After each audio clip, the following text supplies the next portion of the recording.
Assalamualaikum warahmatullahi wabarakatuh. Hamdan syukran lillah, salatan wa salaman ala rasulillah wa ala alihi wa sahbihi wa man tabi'a ma ba'du. Puji syukur semasa kita serahkan kepada Allah subhanahu wa ta'ala. Dengan izin Allah pada pagi yang bercerah ini, alhamdulillah dengan tiada ada halangan apapun, kita tidak bisa berkumpul pada daerah yang mulia ini dalam rangka mengikuti pengajian rutin nikah adat yang sekian kali. Rahmat dan sejahtera sama-sama kita alamatkan kehadiran Nabi besar Muhammad kepada al dan sahabat, tabi'at tabi'in, ulama mutaqaddimin dan ulama mutaakhirin yang mu'tabar. Kata-kata ta'zim dan ikraman kita semua kepada yang mulia abadi Abu Tinjung Bongong, Abu Rupang Balik, Walid di Perpuk, Abah di Belangjerun, yang sangat kita muliakan kepada khadimil ilmi wal ribat, guru kita bersama Tunku Fadli Hasbi selaku pucuk pimpinan daerah yang mulianya, beserta seluruh alumni yang ada di Aceh Tengah dan Banda Meriah, beserta Bamandum, beserta pengajian dari tokoh-tokoh masyarakat, pemerintah setempat, para hadirin yang dirahmati oleh Allah Subhanahu wa taala. Adapun metode pengajian yang bahwa pemateri menyampaikan makalah selama 40 menit. Dalam pemaparan makalah, kita para mustami atau guru-guru kami semua di situ tidak ada tanya jawab.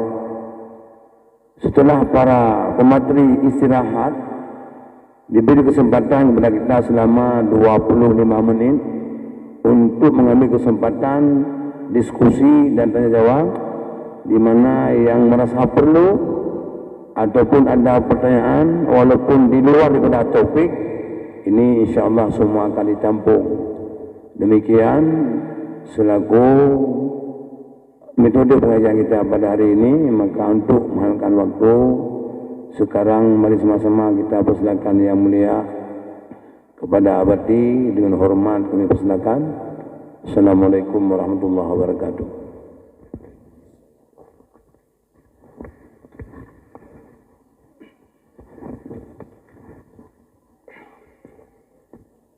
Assalamualaikum warahmatullahi wabarakatuh. Alhamdulillah, wassalatu wassalamu ala rasulillah wa ala alihi wa sahbihi wa mawala. Amma ba'du, fa ibadallah, usiku wa nafsi taqwallah ta'ati la'allakum turhamun. Puji serta syukur kita panjatkan kehadirat Allah Subhanahu wa taala yang telah mempertemukan kita di tempat ini. Salam dan salam kepada Nurul Alam Besar Muhammad sallallahu alaihi wasallam beserta para sahabat beliau sekalian, beserta seluruh ulama yang mu'tabar. Yang saya hormati dan muliakan Tunku Fadli selaku pimpinan daerah Misbahul Bustanul Ulum yang mulia ini, beserta seluruh pengurus dan guru-guru anak santri yang saya muliakan, guru-guru kami yang mulia Abu Tanjung Bungong, Abu Simpang Balik, beserta pimpinan ikat adat, ketuanya berhalangan sakit juga, Tengku Sirajuddin, Tengku Abu Walid di Perpuk, Abah selaku kedua ikat adat Aceh Utara, moderator yang saya muliakan, serta yang saya muliakan tak lupa kepada seluruh guru saya yang berhadir, baik pimpinan daya, pimpinan balai pengajian, beserta seluruh unsur pemerintahan tingkat kecamatan bahkan kabupaten yang berhadir, seluruh kaum yang ikut hadir dalam pengajian ikat adat yang kita laksanakan ini. Adapun penjelasan tentang pengajian ini mencakup masalah seputar imam salat dan syarat-syarat dalam bacaan. Namun sebelumnya saya minta maaf bila yang saya sampaikan nanti kurang berkenan dan bacaan dari kitab-kitab kurang pas. Ini mohon dipelajari agar bisa disempurnakan atau dibetulkan. Untuk menghematkan waktu, mari kita sama-sama membaca makalah yang telah disiapkan oleh tim Lajnah ada acara pengajian ikat adat seputar imam salat dan syarat dalam bacaan. Pembahasan masalah besarnya risiko jadi imam. Kita tahu untuk jadi imam membutuhkan syarat-syarat tertentu sehingga jamaah tidak menjadi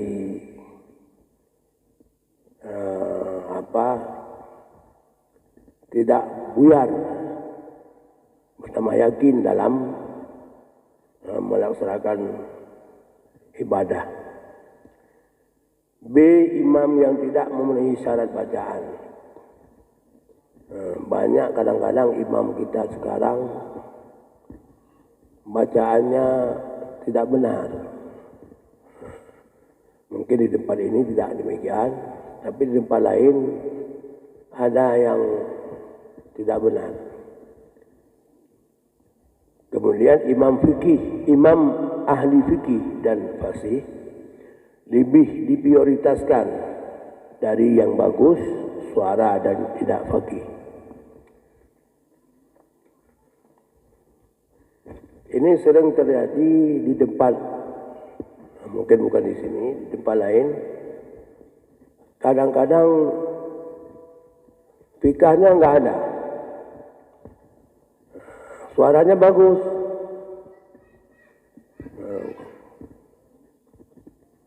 gari lagi, tetapi jadi imam. Kadang-kadang imam Jumat pun tidak tahu bacaan yang harus dipenuhi. Ada dalam satu sembahyang, waktu dibaca memang orang yang bacanya bagus, tetapi bacaannya sudah tidak mualat lagi, lama berhenti. Kalau dalam sembahyang nggak boleh, wajib mualat. Inilah 3 yang akan kita lihat nas-nas kitab dan pembahasannya. 1. Besarnya risiko jadi imam. Dalil hadis dan asal sahabat. 1. Hadis Abi Daud. Nomor hadis 356 1. Qala Nabi sallallahu alaihi wasallam, al-imamu dhaminun wa muadzinu mu'tamanun. Imam itu menjadi menanggung. Al-imamu dhaminun, menanggung semua sunat-sunat yang tertinggal daripada makmum, semuanya ditanggung oleh imam. Kalau rukun tidak. Kalau rukun selain Fatihah ini tidak ditanggung. Bukan semuanya ditanggung. Wal muazzinu mu'tamanun. Muazzin orang yang dipercaya. Jadi sebenarnya muazzin pun tidak harus yang sudah balik. Kita ini kadang-kadang azannya anak kecil, kurang sempurna, bukan tidak boleh. Kalau sudah mayat tidak boleh. Tapi kurang dipercaya. Allahumma arsyidil a'immata waghfiril lil muazzinin. Jadi Nabi dalam hadis ini berdoa kepada imam dan kepada muazzin. Ke imam, Nabi berdoa arsyidil a'immah. Ya Allah, tunjuki imam-imam. Waghfiril lil muazzinin, dan ampunkan bagi muazzin. Bagi imam, Nabi mendoakan mendapat petunjuk. Bagi muazzin, Nabi berdoa agar diampunkan dosanya. Dinukilkan dalam Mausu'ah Al-Fiqhiyah Al-Kuwaitiyah jilid 6 halaman 292. Qala Umar radhiyallahu anhu,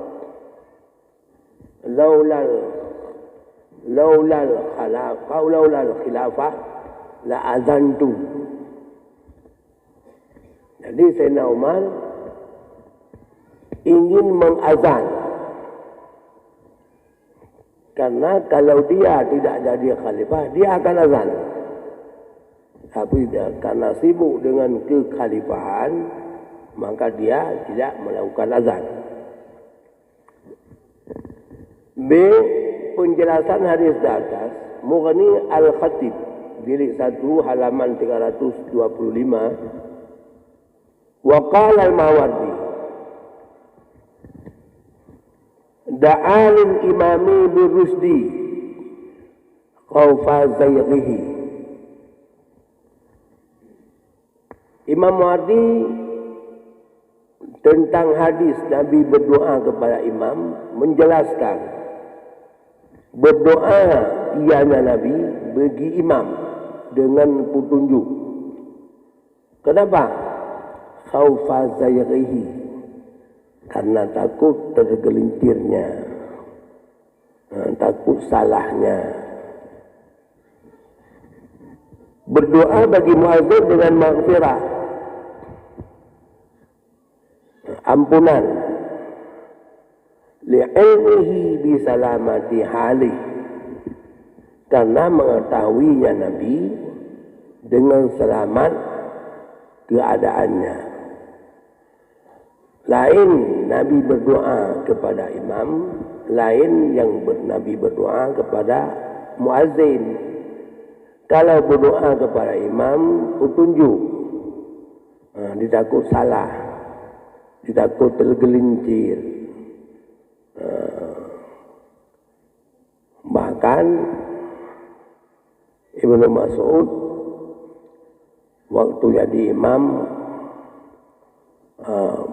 panjang membaca ayat, melapor oleh seorang pengimam, imam makmum, karena tidak mengikut imam, melapor kenapa tidak, mengatakan Ibnu Mas'ud terlalu panjang membaca ayat, saya sibuk. Maka ditegur Ibnu Mas'ud, jangan begitu, menanti semua jangan mau ikut.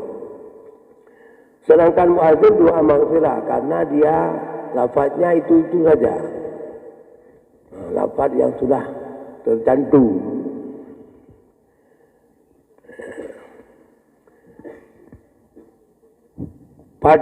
Fatwi Fikih Mu'niyah Al-Khatib jilid 1 halaman 325. Qultu al-asahu ay azan afdalu minha.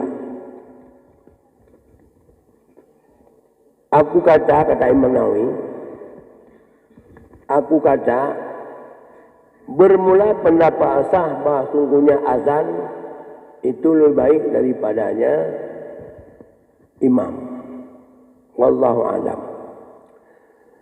Ini minhaj.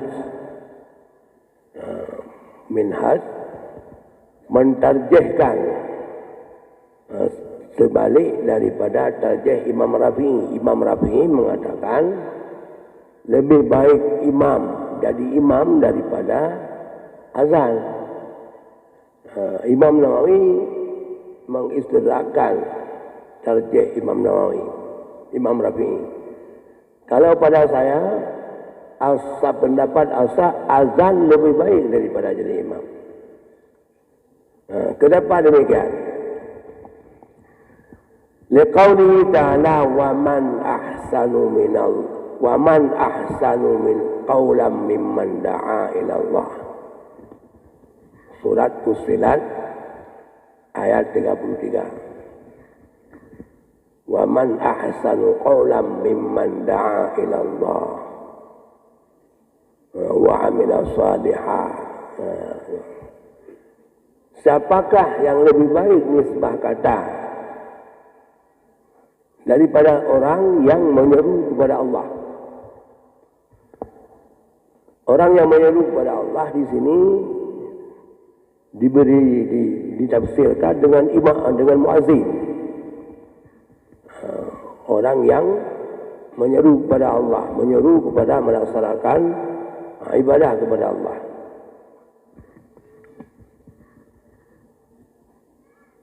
Qalat Aisyah radhiyallahu anha, hum al-mu'azzinun. Mimman da'a ila Allah.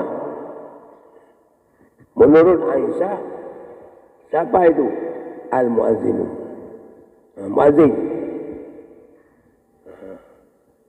Orang yang menyeru kepada Allah, itulah orang azan. Wala khabari, karena ada hadis, inna khiyaran ibadillahi alladzina yura'awna syamsa wal qamara wal nujuma wal adillata li zikrillah. Bahwa sungguh sebaik-baik hamba Allah itu orang-orang yang menjaga matahari, menjaga bulan, menjaga bintang, menjaga bayang-bayangan di zikrillah, bagi menyebut Allah. Rawahul Hakim wa isnaduhu sahih. Di sini disebutkan oleh Nabi orang sebaik-baik hamba Allah adalah yang menjaga matahari dan bulan, menjaga waktu sembahyang, terbenam matahari,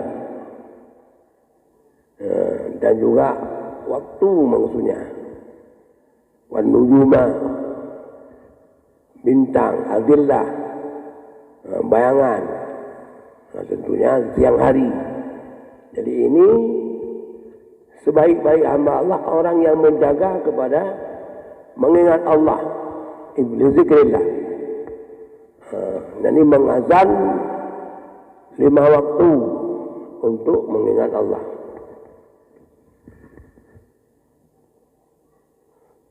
Yang kedua tentang hadis tadi, hadis di atas. Imam damen, muazzin mu'tamin. Wali du'aihi sallallahu alaihi wasallam lahu bil maghfirah walil imami bil irsyad. Karena doanya Nabi sallallahu alaihi wasallam baginya muadzin dengan ampunan dan bagi imam dengan irsyad. Doa ampunan, doa irsyad tentunya berbeda. Wal maghfiratu a'la min al-irsyad. Dan bermula ampunan Allah lebih tinggi daripada penduduk. Kama qalahur Rafi'i, sebagaimana barang yang berkata akannya oleh Imam Rafi'i. Imam Rafi'i mengatakan kalau Nabi berdoa dengan maghfirah lebih tinggi derajatnya daripada didoakan dengan irsyad. Ini menandakan imam lebih baik, muadzin lebih baik daripada imam. Muadzin lebih baik daripada imam. Lebih mulia muadzin daripada imam.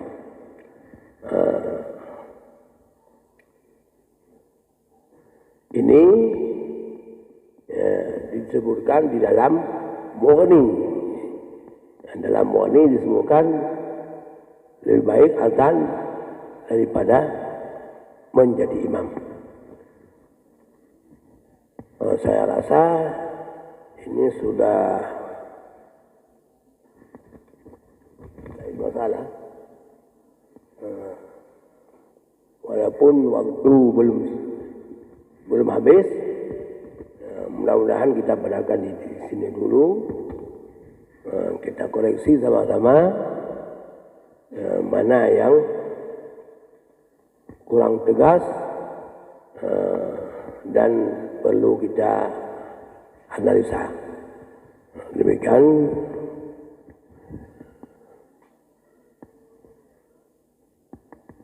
Teruslah. Demikian dulu. Yang lainnya kita kami serahkan kepada pengunjung pendengar sekalian.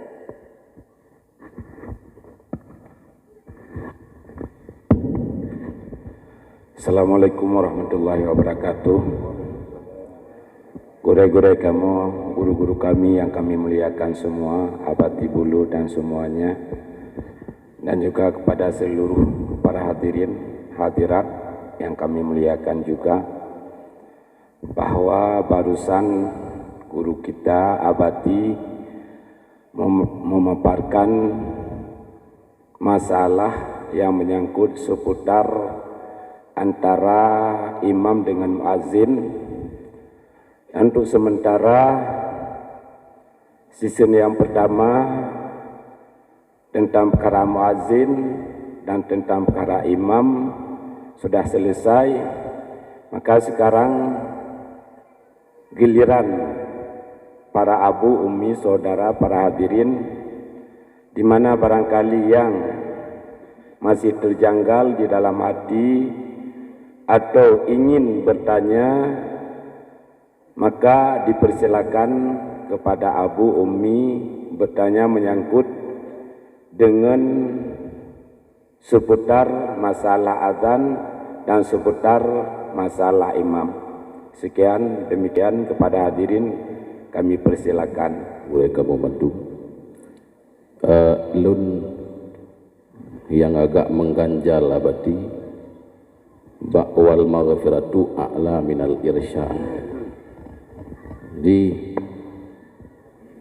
lung tanyang berarti maghfirah lebih umum atau lebih rayu daripada irsyad. Sebab tilapih tentang kata irsyad tang kaitan mong maghfirah. Yan kiban berarti. Yan nilai.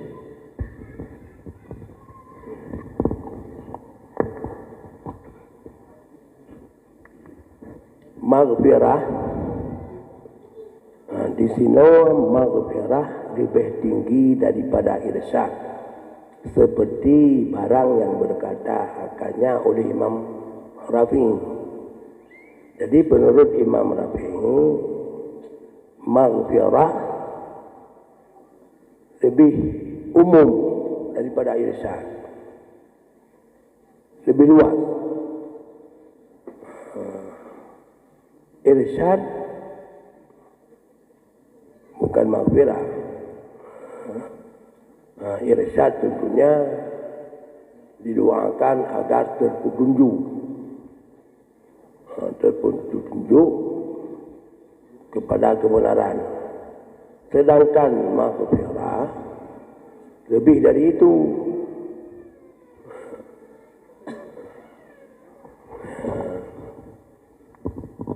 Berarti urang yang ka irsyad nyan hana pasti maghfirah lah. Ya, bisa maghfirah, tapi yang maghfirah bukan irsyad. Umum maghfirah dengan irsyad. Menyo irsyad ya maghfirah, belum tentu maghfirah itu irsyad. Ya. Gimana? Tinggi dalam satu sudah.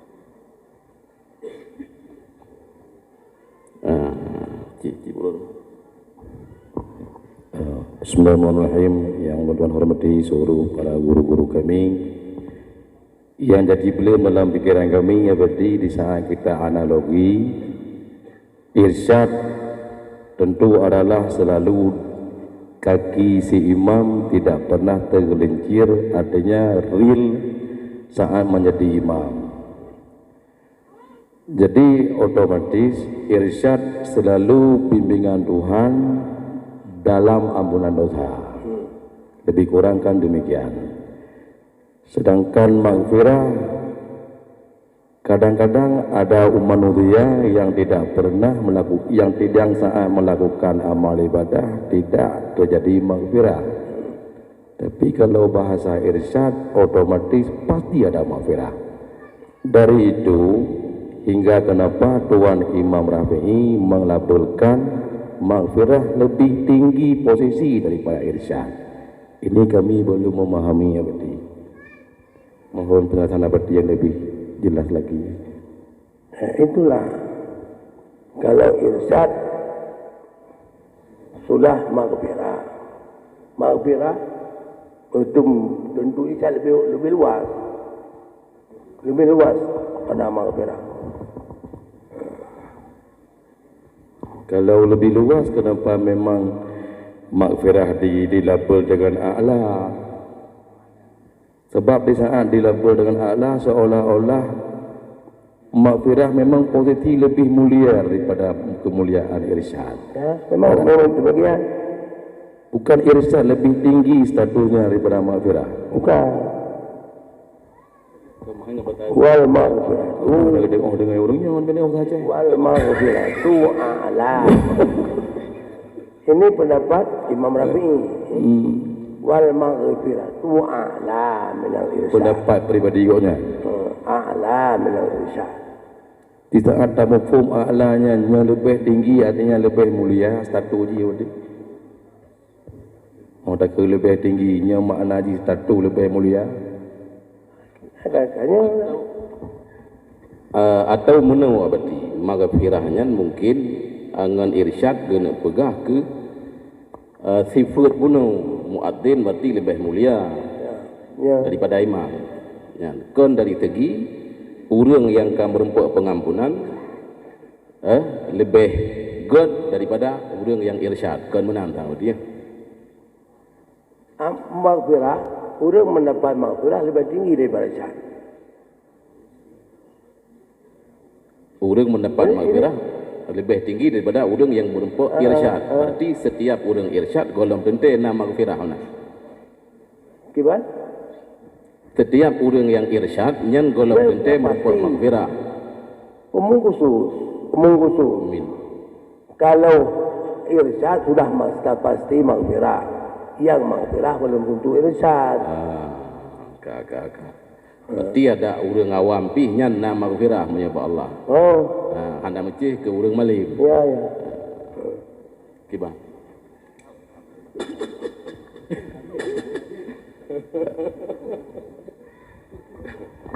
Menurut Jadi di saat makna petunjuk dalam melakukan sesuatu hal oleh umat manusia selalu dalam hidayah Tuhan. Memang saat melakukan amal ibadah atau suatu perkara selalu dalam hidayah Tuhan, otomatis si pelaku memang terjadi maghfirah.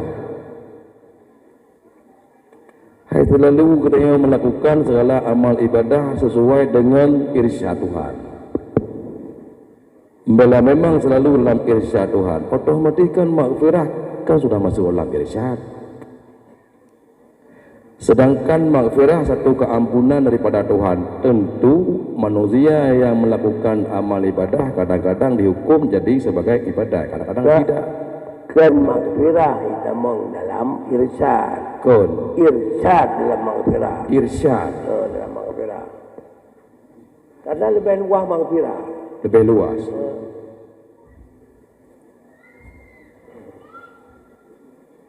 Kon di saat orang ke irsyad memang maghfirah do dan kon Nya pinagi. Nya mana? Bahkan maghfirah lebih luas. Cuman bak cerita lagi punya Syekh Bal'am ya. Iganya kan kau urang tingkat irsyad ti yo kalau melingkai ke bak kejadian mana. Nyan hai cerita. Antara kita bodoh dah kan. Nya Nyan lain je. di Mayasya. Kabeh. Insyaallah berarti kabeh. Taboh tu je dah betul.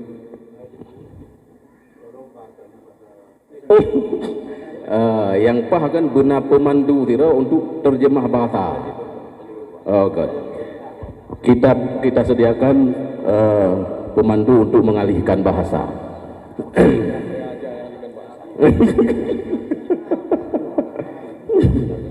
Kah?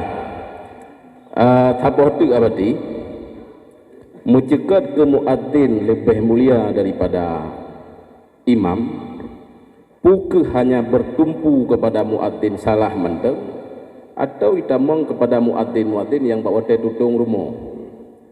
Muadzin bawa teh lemokli merempok hantu dan sebagainya kan, atau itamong nyanyan.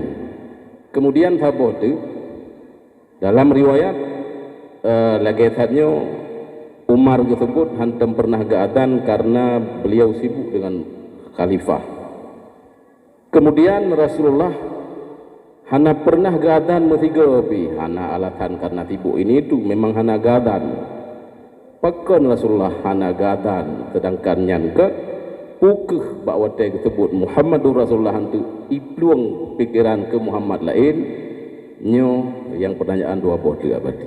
Wassalamualaikum warahmatullahi wabarakatuh.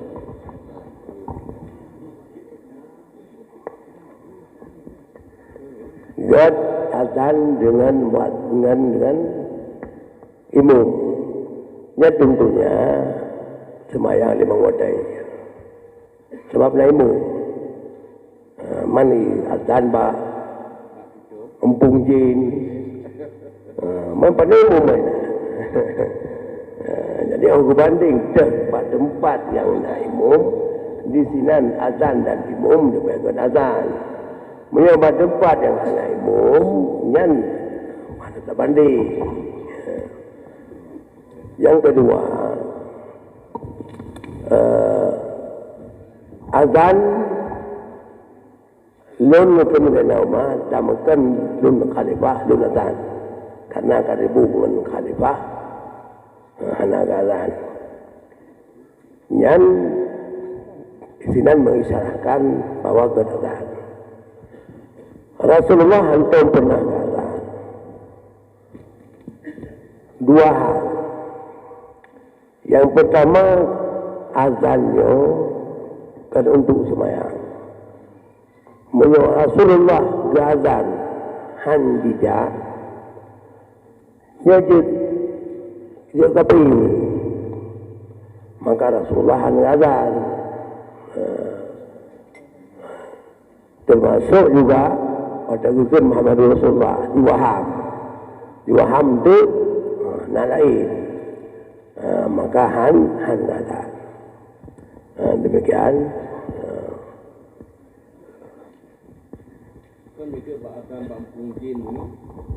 Adan Pak Empung Jin buno baik tak buat perbandingan, kita puru ju dalam kelompok mulianya. Sebab ini ada bampung jin kamu menurut tu dia mana? Kamu menurut tu dia. Menurut tu dia kan. Anak urang anak keran. Kamu dah ganti kau yang. Ya anak putih dan keran.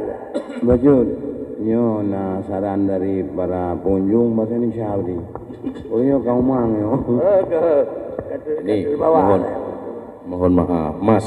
Ini permasalahan bukan azan di tempat je. Ini muazzin kalimat waqfir lil muadzinin bukan tujuan Rasulullah orang-orang yang azan di luar pada konteks sholat. Itu Mas, paham?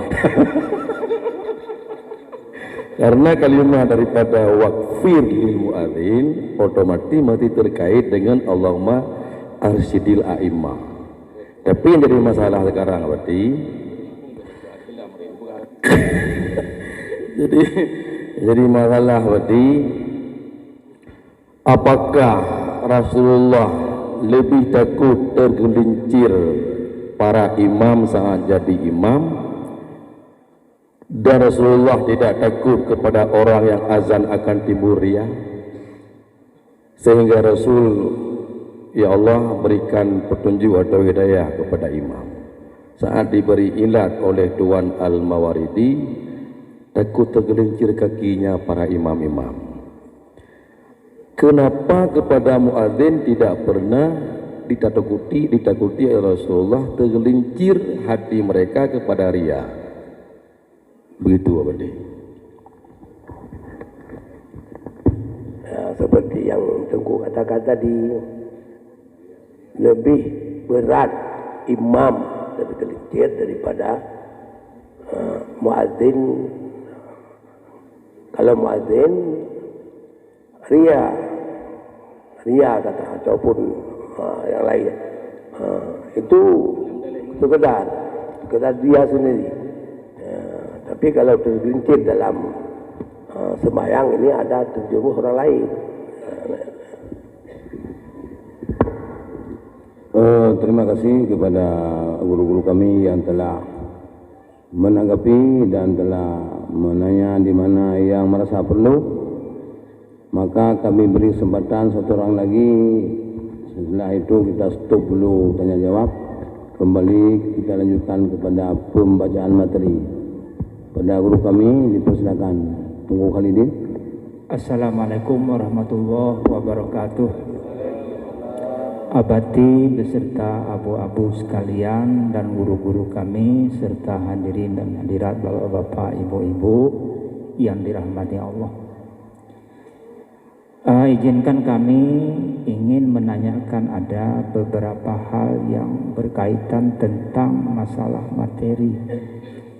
Yang pertama tentang masalah qala Nabi sallallahu alaihi wasallam, al-imamu dhamin.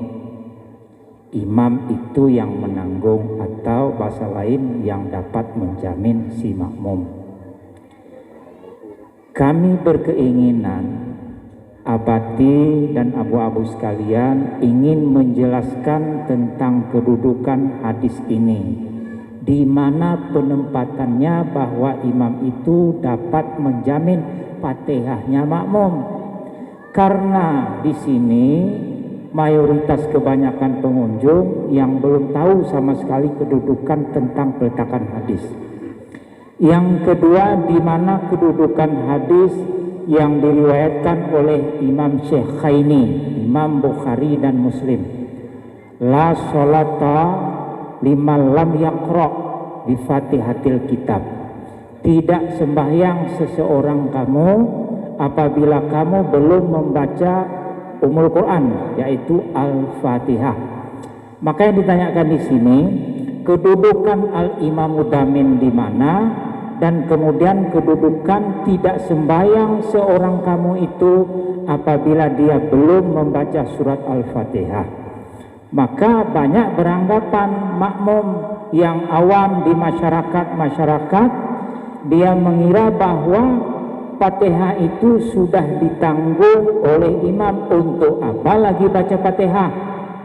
Nah, ini yang perlu saya tanyakan dan perjelaskan di mana kedudukan Al-Imam Udhamin itu, dan hadis yang diriwayatkan oleh Imam Bukhari dan Muslim. Sekian dulu dari kami, mudah-mudahan Abu dapat menjelaskan sehingga kami merasa puas dan tahu kedudukan daripada kedua hadis tersebut. Sekian demikian. Assalamualaikum warahmatullahi wabarakatuh.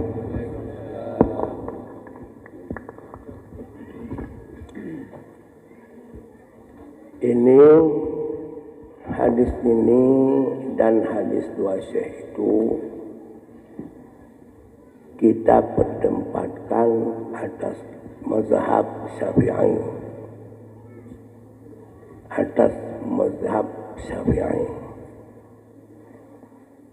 la salata liman yaqra fi fadil kitab, ada sembahyang bagi orang yang tidak membaca kitab.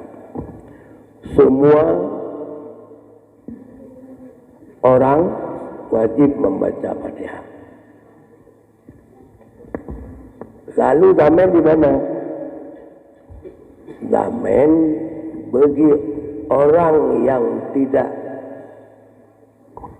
mendapat Fatihah, masbuk,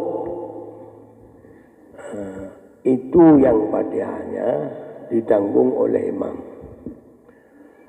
Kalau dia dapat membaca sebahagian, ya sebahagian yang dibaca, yang sebahagian lagi ditanggung oleh imam.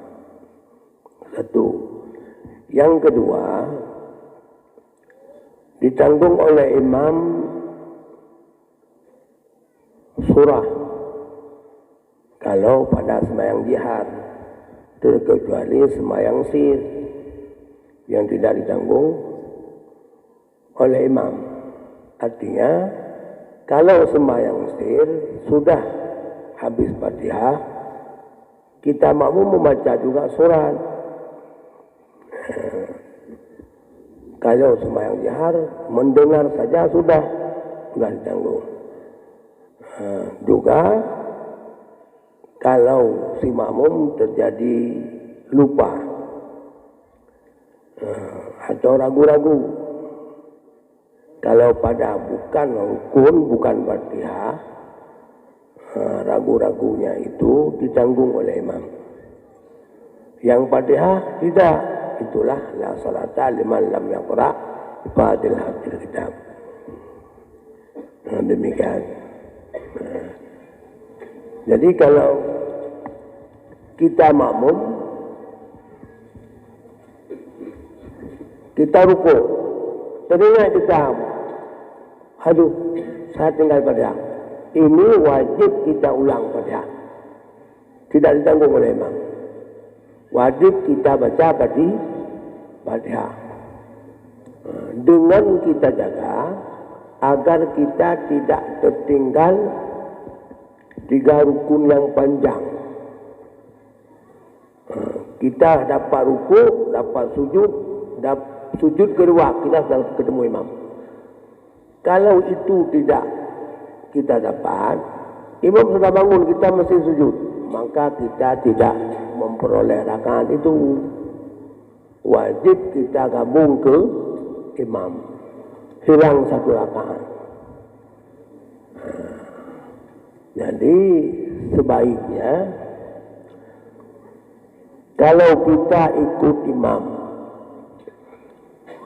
imam sudah tidak lagi membaca Fatihah, sudah baca Fatihah, mau dibaca ayat, walaupun gaya-gayanya ayat surat panjang, Yasin, Kahfi, dibaca dari ayat pertama, kita jangan terpengaruh, jangan membaca pada doa kita lagi, kita langsung baca pada Allahu Akbar, Bismillahirrahmanirrahim, Alhamdulillah. Siapa tahu dibaca suratnya tidak habis. Allahu Akbar, dari ruku 5 ayat dari ruku. Ini kalau kita baca doa iftitah, maka tidak baca Fatihah, wajib kita ganti dengan baca Fatihah. Berapa huruf kita baca doa kita, demikian huruf wajib dibaca Fatihah. Nah, itulah la salata liman lam yaqra bi Fatihatil Kitab. Nah, demikian. Tentang itu alhamdulillah kami udah jelas. Kemudian sedikit lagi Abati, banyak kejadian hampir mayoritas di sini. Nah, ini di sini, umumnya di sini. Jadi kalau habis baca Fatihah waladdallin, kan amin itu kan sunat, kan begitu.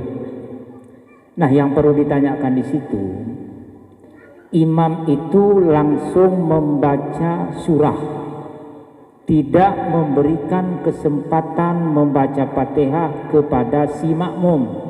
Padahal itu kan disunat break sejenak, kira-kira lulus, yaitu Fatihahnya si makmum.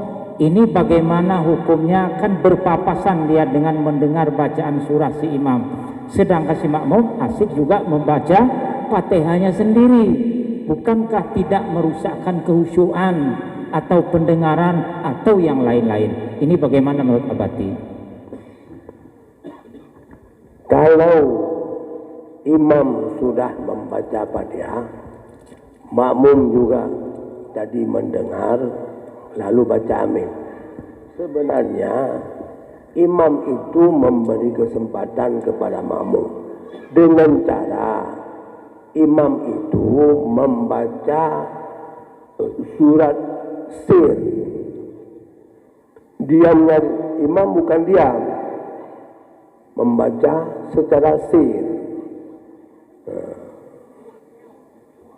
Sesudah kira-kira imam selesai membaca, makmum selesai membaca, baru dia baca.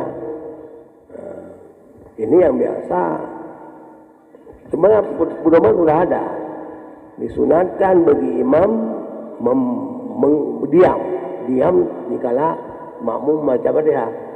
Tapi di dalam diamnya itu bukan diam saja, berzikir atau membaca Fatihah. Membaca Fatihah lebih baik daripada zikir. Nah, jadi sehingga makmum diam, ada bacaannya zikirnya, si imam diam dan ada zikirnya, si makmum juga dapat membaca dengan khusyuk. Jangan langsung dibaca ayat. Demikian. Ini imam termasuk takik nih. Kasih kesempatan Fatihah kepada makmum. Terima kasih Abati. Terima kasih pada guru-guru kami. Kita sudah mengambil kesempatan selama 30 menit